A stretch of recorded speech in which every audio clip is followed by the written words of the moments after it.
Hi mga suki, today i-share ko naman sa inyo paano magluto ako ng special bopis na niluluto ko para sa aking mga suki.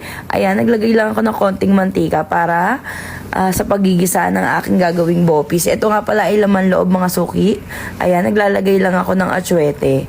Inuuna ko yan para ma-dissolve yung pinaka-tubig niya at mawala yung pinaka-watery niya. Yan, halu-haluin nyo lang yan sa mantika hanggang sa mawala na yung pinakatubig ng atsuete.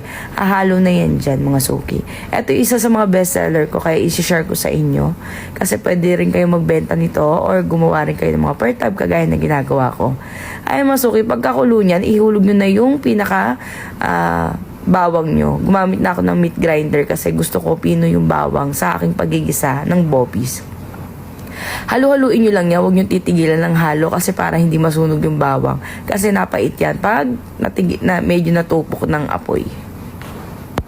Ito yung palagi sa akin request. Itong putahing to lagi request ng aking mga suki o yung mga aking mga customers sa lechon kasi misa pag di sila nakain ng dinuguan. Ito talaga yung hinihingi nila sa akin free. Ayan mga suki, haluin nyo lang yan maigi. Tapos ilagay nyo na yung inyong sibuyas, damihan nyo para malasa ang inyong bopis. Isa rin yan sa nagbibigay linamnam at nagpapawala ng mga lansa sa mga pagkain.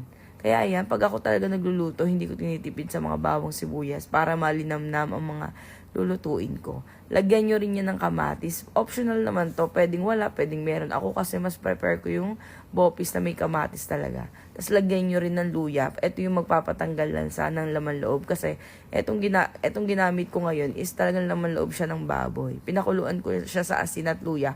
Pero minsan may natitira pa rin lansa. Kaya dito sa pagigisa ng bopis, naglalagay talaga rin ako ng luya. Para siguradong wala talagang lansa yung pinakakarne niya. Kasi alam niyo mga suki, masela ng panlasa natin sa lansa. Ayoko talagang kumakain ng mga ulam na makakaramdam ako or may matitikman ako ng konting lansa. Kasi para sa akin, hindi yun naluto ng maayos pag talagang minatikman ka malansa. Ito yung aking bopis. Nilaga ko na yan. Nilagyan ko ng asin, paminta at laurel. Tapos ginayat ko siya ng maliliit. Ayan, halu-haluin nyo lang yan mga suki, maigi dyan. Maglagay kayo ng 3 pork cube, pampalasa din yan. Tapos lagyan nyo ng bell pepper. Nagbibigay yan ng nilamnam at bango sa pagkain. Naglalagay din pala ako sa bopis ng laurel. Pero optional to. Ito namang ginagawa ko ay sarili kong recipe. Ayan. Tapos lagyan nyo rin ng maraming paminta, pampaanghang.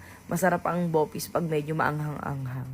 Tapos ayan mga suki, pag nailagay nyo na lahat ng ingredients, pisikan nyo ng kalamansi. Isa rin yan sa nagbibigay linamnam sa bopis at nagpapatanggal din yan ng lansa. Ayan, di ba? Ang dami kong mga nilalagay na